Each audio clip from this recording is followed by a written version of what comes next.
ദൈവത്തിൻ്റെ പരിശുദ്ധമായ നാമം വാഴ്ത്തപ്പെടട്ടെ. എല്ലാം നല്ലവരായിരിക്കുന്നു. വേഗം വരുന്ന യേശുക്രിസ്തുവിൻ്റെ നിസ്തുല്യമായ നാമത്തിൽ എൻ്റെ സ്നേഹവന്ദനത്തെ അറിയിക്കുന്നു. വിശുദ്ധ വേദപുസ്തകത്തിൻ്റെ അടിസ്ഥാനത്തിൽ ശിഷ്യത്വം എന്ന ഒരു വിഷയത്തെ ആസ്പദമാക്കി അല്പനിമിഷം നിങ്ങളുമായി സംസാരിക്കുവാൻ കർത്താവിൽ ആഗ്രഹിക്കുന്നു. അതിനാധാരമായി തിരുവെഴുത്തിലെ ഒരു വേദഭാഗം വായിക്കുവാൻ ആഗ്രഹിക്കുന്നു. മത്തായി എഴുതിയ സുവിശേഷം അതിൻ്റെ 28-ാം അധ്യായം അതിൻ്റെ 20-ാമത്തെ വാക്യം. ഞാൻ നിങ്ങളോട് കൽപ്പിച്ചതൊക്കെയും പ്രമാണിപ്പാൻ തക്കവണ്ണം ഉപദേശിച്ചും കൊണ്ട് സകല ജാതികളെയും ശിഷ്യരാക്കിക്കൊള്ളുവിൻ. ഞാനോ ലോക അവസാനത്തോളം എല്ലാ നാളും നിങ്ങളോട് കൂടെയുണ്ട് എന്ന് അരുളി ചെയ്യും. ആ ഭാഗത്ത് നാം വായിക്കുമ്പോൾ മനസ്സിലാക്കുവാൻ കഴിയുന്നൊരു വസ്തുത, കർത്താവായിരിക്കുന്ന യേശു ക്രിസ്തു ഇഹലോക ജീവിതത്തിലെ തൻ്റെ പരസ്യ ശുശ്രൂഷകൾ ഒക്കെ ചെയ്ത് ഈ ലോകത്തിൽ തിരുവെഴുത്തുകളിൻ പ്രകാരം താൻ മരിച്ച് അടക്കപ്പെട്ട് ഉയർത്തെഴുന്നേറ്റ് 40 ദിവസത്തോളം ഈ ലോകത്തിൽ ജീവിച്ച് അനേകർക്ക് താൻ തന്നെ വെളിപ്പെടുത്തി അവസാനം തൻ്റെ സ്വർഗാരോഹണ വേളയിൽ തൻ്റെ അരികിലുള്ള ശിഷ്യന്മാരോട് സംസാരിക്കുന്ന ഒരു ഭാഗമാണ് നമുക്ക് കാണുവാൻ കഴിയുന്നത്. ഇതിന് ഗ്രേറ്റ് കമ്മീഷൻ അഥവാ മഹാനിയോഗം എന്നാണ് ആ ഭാഗത്തെ അറിയപ്പെടുന്നത്. താൻ ഈ ലോകത്തിൽ ചെയ്ത ശുശ്രൂഷ തൻ്റെ ശിഷ്യഗണത്തിന് കൈമാറ്റം ചെയ്യപ്പെടുന്ന അല്ലെങ്കിൽ നൽകപ്പെടുന്ന ഒരു ഭാഗമാണ് നമുക്കവിടെ ദർശിക്കുവാൻ സാധ്യമായി തീരുന്നത്. അവിടെ കർത്താവ് ഉദ്ദേശിക്കുന്നത് ഈ ലോകത്തിലെ സകല ജാതികളെയും തൻ്റെ ശിഷ്യരാക്കുക എന്നുള്ള ഒരു ഉദ്ദേശമാണ്. വാസ്തവത്തിൽ ദൈവമക്കളായിരിക്കുന്ന നമ്മുടെ എല്ലാവരെയും കുറിച്ച് ദൈവം ആഗ്രഹിക്കുന്ന ഒരു വസ്തുതയും നാം അനേകരെ ശിഷ്യരാക്കി തീർക്കണം എന്നുള്ളതാണ്. പലരും വ്യത്യസ്തമാകുന്ന നിലവാരങ്ങളിലൊക്കെ ആ വചനങ്ങളെ ഉൾക്കൊള്ളുമ്പോൾ ദൈവമക്കളായിരിക്കുന്ന നമ്മൾ ശിഷ്യത്വം എന്ന ഒരു ഭാഗം മനസ്സിലാക്കണം. നമ്മൾ ഓരോരുത്തരും ക്രിസ്തുവിൻ്റെ ശിഷ്യരാണ് എന്നുള്ള യാഥാർത്ഥ്യവും നമ്മൾ തിരിച്ചറിയണം. താൻ ഈ ലോകത്തിലായിരിക്കുമ്പോൾ തന്നെ തൻ്റെ ശുശ്രൂഷയ്ക്ക് സഹായകരമായി 12 പേരെ പ്രത്യേകമായി തിരഞ്ഞെടുത്ത് തൻ്റെ ശിഷ്യഗണങ്ങളാക്കി അപ്പോസ്തലന്മാരെന്ന ഗണത്തിൽ ഉൾപ്പെടുത്തുന്ന ഒരു ഭാഗം നമുക്ക് കാണുവാൻ സാധ്യമായി തീരും. ഈ ശിഷ്യന്മാരെ കൊണ്ട് കർത്താവ് ആഗ്രഹിച്ചത് എന്താണോ അതിൽ പലതൊക്കെ വിപരീതമായി സംഭവിച്ചെങ്കിലും കർത്താവിൻ്റെ ഹിതത്തിനൊത്തവണ്ണമാണ് സകല കാര്യാദികളും നീങ്ങപ്പെടുവാനിടയായി തീർന്നത്. നാമും ആ ദൈവത്തിൻ്റെ വചനാനുസൃതമായിട്ടുള്ള രീതിയിൽ അവൻ്റെ ശിഷ്യരായി തീരുക എന്നുള്ളത് ദൈവം ആഗ്രഹിക്കുന്ന പ്രധാനപ്പെട്ട ഒരു കാര്യമാണ്. നമ്മളെല്ലാവരും ക്രിസ്തുവിൻ്റെ ശിഷ്യരാണ്. ആ ശിഷ്യത്വത്തിലേക്ക് പ്രവേശിക്കുന്നതിന് പ്രധാനമായിരിക്കുന്ന 3 പടികൾ, 3 കാര്യാദികളാണ് ഞാൻ പ്രധാനമായി ചിന്തിക്കുവാൻ ആഗ്രഹിക്കപ്പെടുന്നത്. ഒന്ന്, ദൈവ വിളി കേൾക്കുക അഥവാ കർത്താവിൻ്റെ ആ സ്വരം ശ്രവിക്കപ്പെടുക. 2, ദൈവവിളി അനുസരിക്കുക. 3-ാമത്തെ കാര്യം ദൈവത്തെ അനുഗമിക്കുക എന്നുള്ളതാണ്. 1, ദൈവത്തിൻ്റെ വിളി കേൾക്കുക. 2, ദൈവവിളി അനുസരിക്കുക. 3, ദൈവത്തെ അനുഗമിക്കുക എന്നുള്ളതാണ്. അഥവാ നമ്മുടെ ജീവിതത്തിൻ്റെ പഴയകാല അനുഭവങ്ങളെ ഉപേക്ഷിച്ചുകൊണ്ട് കർത്താവിൻ്റെ പാത പിന്തുടരുക എന്നതാണ് അവിടെ 3-ാമതായി ഉദ്ദേശിക്കുവാനിടയാകുന്നത്. ദൈവവിളി കേൾക്കുക എന്ന് നാം പറയപ്പെടുമ്പോൾ ദൈവം നമ്മളെ എല്ലാവരെയും വിളിക്കുകയാണ്. ഈ മുഴുവൻ ലോകത്തിലെ സകല മനുഷ്യരെയും ദൈവം അഥവാ ക്രിസ്തു തൻ്റെ ശിഷ്യത്വത്തിലേക്ക് ക്ഷണിക്കപ്പെടുകയാണ്. നാം വായിച്ച വാക്യത്തിൽ ഇങ്ങനെ കാണുന്നു, സകല ജാതികളെയും ശിഷ്യരാക്കിക്കൊള്ളുവിൻ.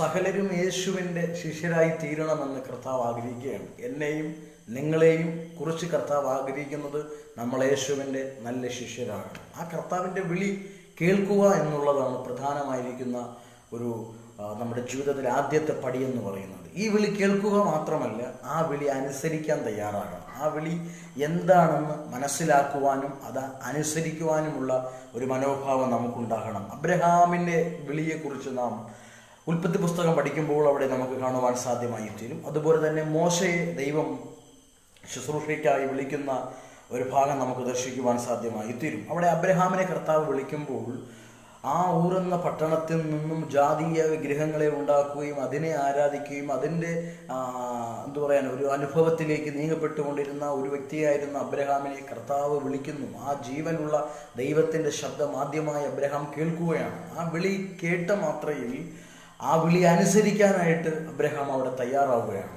ആ അബ്രഹാം ആ ദൈവ വിളി കേട്ടു, ആ ദൈവത്തിൻ്റെ വിളി അനുസരിക്കാൻ തയ്യാറായി.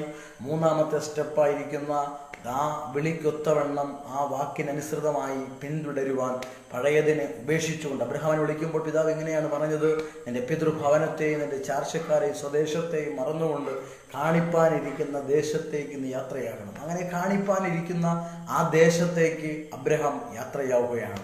പ്രൈസല്ലോ. അപ്പം നമ്മളെ വിളിച്ചിരിക്കുന്ന വിളി എന്താണെന്ന് മനസ്സിലാക്കി അത് കേട്ട് അനുസരിച്ച് അത് പിന്തുടരുന്നവനാണ് ഒരു യഥാർത്ഥ ശിഷ്യൻ എന്ന് പറയുന്നത്. മോശയുടെ ചരിത്രം നമ്മൾ പഠിക്കുമ്പോൾ ഇസ്രായേൽ ജനത്തിൻ്റെ ഉദ്ധാരണത്തിന് വേണ്ടി ദൈവം തിരഞ്ഞെടുത്ത ഒരു മനുഷ്യനാണ് മോശ എന്ന് നമുക്ക് കാണുവാൻ കഴിയും. മോശ ഒരു ഇസ്രായേലിലെ ബാലനായിരിക്കെ തന്നെ മിസ്രൈമിൽ ജനിക്കപ്പെട്ടവനായിരുന്നു. മിസ്രൈമിൽ മോശയുടെ ജനനത്തിങ്കിൽ സംഭവിക്കപ്പെട്ട വസ്തുതകൾ നമുക്കറിയാം. യഹൂദ ബാലന്മാരെ നൈൽ നദിയിൽ എറിഞ്ഞ് കൊന്നുകളയണം എന്നുള്ള വ്യവസ്ഥ നിലനിൽക്കുന്ന സമയത്താണ് മോശ ജനിക്കപ്പെടുവാൻ ഇടയാകുന്നത്. എങ്കിലും തൻ്റെ കുടുംബത്തിലെ വ്യക്തികളുടെ പരിശ്രമത്താൽ ചില നാളുകളൊക്കെയും തന്നെ പരിരക്ഷിക്കുവാൻ സൂക്ഷിക്കുവാൻ ഇടയായി തീർന്നെങ്കിലും അനേക നാളുകൾ അവർക്ക് പിടിച്ചു നിൽക്കുവാൻ കഴിയാതായപ്പോൾ അവർ അവസാനം എടുത്ത തീരുമാനപ്രകാരം മോശയെ ഒരു ഞാങ്ങണ പെട്ടകമുണ്ടാക്കി നൈൽ നദിയിൽ ഒടുക്കി വിടുന്ന ഭാഗം നമുക്കറിയാം. ഫറവോന്റെ പുത്രിക്ക് അത് ലഭ്യമാവുകയും ആ കുഞ്ഞിനെ വളർത്താൻ സ്വന്തം മാതാവിനെ തന്നെ ക്ഷണിക്കപ്പെടുകയും കൊട്ടാരത്തിൽ വളരുകയും ചെയ്യുന്ന ഒരു മോശയുടെ ചരിത്രം നമുക്ക് കാണപ്പെടുവാൻ സാധ്യമായി തീരും. മോശയുടെ ചരിത്രത്തെ പ്രധാനമായും 3 ഘട്ടങ്ങളായി തിരഞ്ഞെടുക്കപ്പെടുന്നുണ്ട്. 120 വർഷത്തെ 3 ഘട്ടങ്ങളായി തിരിച്ച് 3 40കളായി മോശയുടെ ജീവിതത്തിൻ്റെ കാലയളവിനെ തിരിക്കുന്നത് കാണാൻ കഴിയും.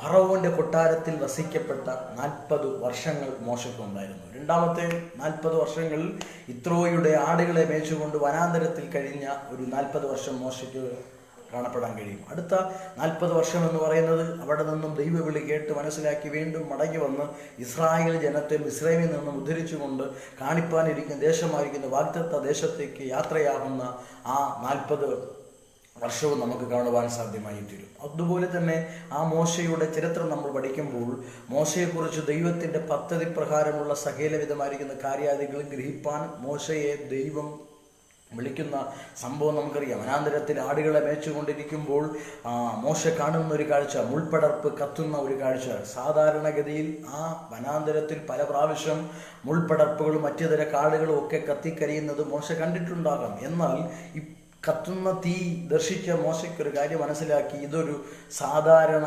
സംഭവമല്ല, ഇതൊരു അസാധാരണമായിരിക്കുന്ന അനുഭവമാണ്. ആ തീ കത്തുക എന്ന് പറയുന്നത്, വനത്തിൽ തീ കത്തുക എന്ന് പറയുന്നത് ഒരു സാധാരണമായ സംഭവമായിരിക്കാം. പക്ഷേ ഇവിടെ ഇതാ തീ കത്തിക്കൊണ്ടിരിക്കുന്നുണ്ട്, മുൾപടർപ്പ് എരിഞ്ഞും മാറുന്നതുമില്ല. ഇത് ഒരു സാധാരണ സംഭവമാണെങ്കിലും ഇതിനകത്തൊരു അസാധാരണമായ ദൈവ സാന്നിധ്യം, ദൈവപ്രവൃത്തി ഉണ്ടെന്ന് മോശ മനസ്സിലാക്കുവാനിടയായി.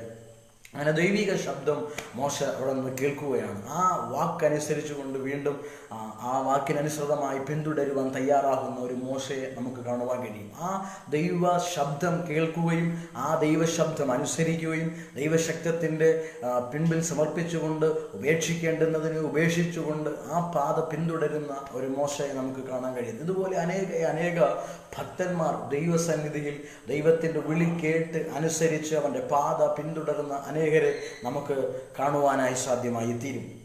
ലൂക്കോസിന്റെ സുവിശേഷം 5-ാം അധ്യായം 1 മുതൽ 10 വരെയുള്ള ഭാഗത്ത് വിളിയുടെ ചില പടികൾ നമുക്ക് അവിടെ കാണുവാൻ സാധ്യമായി തീരും. അവിടെ പറഞ്ഞിരിക്കുന്ന പ്രധാനമായിരിക്കുന്ന 3 കാര്യങ്ങൾ: 1 അനുസരണത്തിനായിട്ടുള്ള വിളി, 2 അനുതാപത്തിനായിട്ടുള്ള വിളി, 3 സമർപ്പണത്തിനായിട്ടുള്ള വിളി. 3 തരത്തിലുള്ള വിളി ലൂക്കോസ് എഴുതിയ സുവിശേഷം 5-ാം അധ്യായം 1 മുതൽ 10 വരെയുള്ള ഭാഗങ്ങളിൽ കാണാൻ കഴിയും. നിങ്ങൾക്ക് ഫ്രീ ആവുന്ന സമയത്ത് ആ വേദഭാഗങ്ങൾ എടുത്ത് ഒന്ന് വായിക്കുന്നത് നന്നായിരിക്കും. അവിടെ കാണുന്ന 3 പ്രധാനമായിരിക്കുന്ന ശിഷ്യത്വത്തിലേക്ക് വരാനുള്ള അഥവാ വിളിയുടെ 4 പടികൾ നമുക്ക് കാണുവാൻ കഴിയും. അനുസരണത്തിനായിട്ടുള്ള വിളി, അനുതാപത്തിനായിട്ടുള്ള വിളി, സമർപ്പണത്തിനായിട്ടുള്ള വിളി. അടുത്ത് ശിഷ്യത്വത്തിന് തന്നെ ചില വ്യവസ്ഥകൾ വേദപുസ്തകം അനുശാസിക്കപ്പെടുന്നുണ്ട്. അതിൽ ഒന്ന് പ്രധാനമായിരിക്കുന്ന ഒരു വസ്തുത എന്ന് പറയുന്നത് പരമോന്നതമായിരിക്കുന്ന ദൈവസ്നേഹമാണ്. കർത്താവ് നമ്മളെ വിളിക്കുന്നതിൻ്റെ പിൻപിൽ ദൈവത്തിന് നമ്മളോട് വലിയൊരു സ്നേഹമുള്ളത് കൊണ്ടാണ്. Praise the Lord. യോഹന്നാൻ എഴുതിയ സുവിശേഷം അതിൻ്റെ 3-ാം അധ്യായം 16-ാം വാക്യത്തിൽ ഇങ്ങനെ കാണുന്നു: തൻ്റെ ഏകജാതനായ പുത്രനിൽ വിശ്വസിക്കുന്ന ഏവന് നശിച്ചു പോകാതെ നിത്യജീവൻ പ്രാപിക്കുവാൻ തക്കവണ്ണം ദൈവം അവനെ നൽകുവാൻ തക്കവണ്ണം ലോകത്തെ സ്നേഹിച്ചു. അപ്പോൾ ആ സ്വന്തം പുത്രനെ ലോകത്തിൽ നൽകുവാൻ തക്കവണ്ണം ദൈവം ഈ ലോകത്തെ സ്നേഹിക്കുവാനായിട്ട് ഇടയായിത്തീർന്നു ദൈവമക്കളെ. അപ്പോൾ നമ്മളെല്ലാം ഈ ദൈവം സ്നേഹിക്കുന്നുണ്ട്. പാപത്തിൻ്റെ പങ്കുലിതമായിരിക്കുന്ന ജീവിതം നയിച്ചു കൊണ്ടിരിക്കുന്ന ഒരു മനുഷ്യനെയും ദൈവം സ്നേഹിക്കുന്നുണ്ട്. അവനെ ദൈവഭാഗത്തേക്ക് കൊണ്ടുവരുവാനായിട്ട് ആ പിതാവാകുന്ന ദൈവത്തിനൊരു വലിയ ഉദ്ദേശമുണ്ട് എന്നുള്ള യാഥാർത്ഥ്യം നമ്മൾ മനസ്സിലാക്കിയിരിക്കണം. അങ്ങനെ ദൈവത്തിൻ്റെ പരമോന്നതമായിരിക്കുന്ന ദൈവ സ്നേഹമാണ് ഈ വിളിയുടെ പ്രധാനമായിരിക്കുന്ന വ്യവസ്ഥയിലെ ഒന്നാമത്തെ കാര്യമെന്ന് പറയുന്നത്. യോഹന്നാൻ തൻ്റെ ലേഖന ഭാഗത്തിൽ ഇങ്ങനെ എഴുതിയിരിക്കുന്നു, കാൺമീൻ, നാം ദൈവമക്കൾ എന്ന് വിളിക്കപ്പെടുവാൻ പിതാവ് ഇത്ര വലിയ ഒരു സ്നേഹം നമുക്ക് നൽകിയിരിക്കുന്നു. അപ്പം നമ്മൾ ദൈവമക്കൾ എന്ന് വിളിക്കപ്പെടുവാൻ, ദൈവത്തിൻ്റെ സ്വന്തം പുത്രിമാരായി തീരുവാൻ കർത്താവ് എത്ര വലിയ സ്നേഹം നമുക്ക് വേണ്ടി നൽകി തന്നു ഇല്ലേ? ആ കാൽവരിയുടെ കുലക്കളത്തിൽ സകല മനുഷ്യൻ്റെ പാപത്തെയും വഹിച്ചുകൊണ്ട് യാഗമായി തീർന്ന കർത്താവ് വെളിപ്പെടുത്തിയത്, ക്രൂശിലൂടെ വെളിപ്പെടുത്തിയത് തൻ്റെ സ്നേഹമായിരുന്നു. തൻ്റെ ഹൃദയത്തിനകത്ത് താൻ മനുഷ്യൻ്റെ മുമ്പിൽ വെളിപ്പെടുത്തുവാൻ ആഗ്രഹിച്ച ദൈവത്തിൻ്റെ ആ പരമോന്നതമായ സ്നേഹം തൻ്റെ ക്രൂശും മരണത്തിലൂടെ നമ്മളെ വെളിപ്പെടുത്തുവാൻ ഇടയായിട്ടുണ്ട്. യേശുവിൻ്റെ രക്തം സകല പാപവും പോക്കി നമ്മെ ശുദ്ധീകരിക്കുന്നതത്രേ.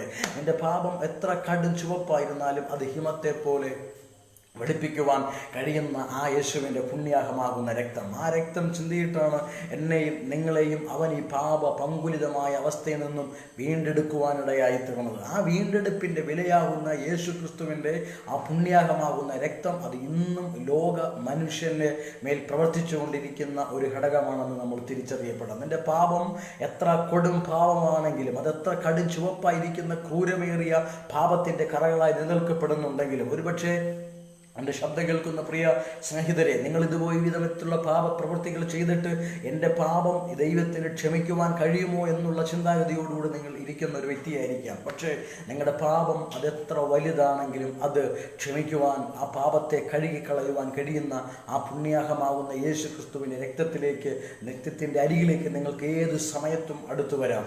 ആ രക്തം നിങ്ങളെ കഴുകും, അത് ശുദ്ധീകരിക്കും, നിങ്ങളെ വീണ്ടെടുക്കും, ഒരു പുതിയ വ്യക്തിയാക്കി നിങ്ങളെ മാറ്റുവാനിടയാകും. കാരണം ഇത്ര വലിയ ഒരു സ്നേഹം കർത്താവ് നമുക്ക് വേണ്ടി ആ കാൽവരിയിലൂടെ വെളിപ്പെടുത്താൻ ഇടയായിട്ടുണ്ട്. അവൻ്റെ സ്നേഹത്തിൻ്റെ പ്രദർശനമാണ് നമുക്ക് ആ കാൽവരിയുടെ ക്രൂശിൽ കാണുവാൻ കഴിയുന്നത്. പലപ്പോഴും ക്രൂശിനെ നമ്മൾ വേദനയുടെയും ത്യാഗത്തിൻ്റെയും സഹനത്തിൻ്റെയും ഒക്കെ ചിന്താഗതി നമ്മൾ ചിന്തിക്കാറുണ്ടെങ്കിലും ആ കാൽവരിയുടെ ക്രൂശ് നമ്മളെ വെളിപ്പെടുത്തുന്ന ഒരു പ്രധാനമായിരിക്കുന്ന അനുഭവം എന്ന് പറയുന്നത് യേശു ക്രിസ്തു നമുക്ക് വേണ്ടി വെളിപ്പെടുത്തി അവൻ്റെ ദൈവ സ്നേഹമാണ്. അപ്പോൾ വിളിക്കാനുള്ള ദൈവം നമ്മളെ ഓരോരുത്തരും ശിഷ്യരായി വിളിക്കാനുള്ള ഒരു പ്രധാനമായിരിക്കുന്ന വ്യവസ്ഥ അവൻ്റെ പരമോന്നതമായിരിക്കുന്ന ദൈവ സ്നേഹമാണ്. Praise the Lord. ഈ ലോകത്തിൽ വിവിധ നിലവാരങ്ങളിലുള്ള സ്നേഹബന്ധങ്ങൾ നിലനിൽക്കപ്പെടുമ്പോൾ അതിൽ പരമോന്നതമായ സ്നേഹം എന്ന് പറയുന്നത് ദൈവികമാകുന്ന സ്നേഹമാണ്.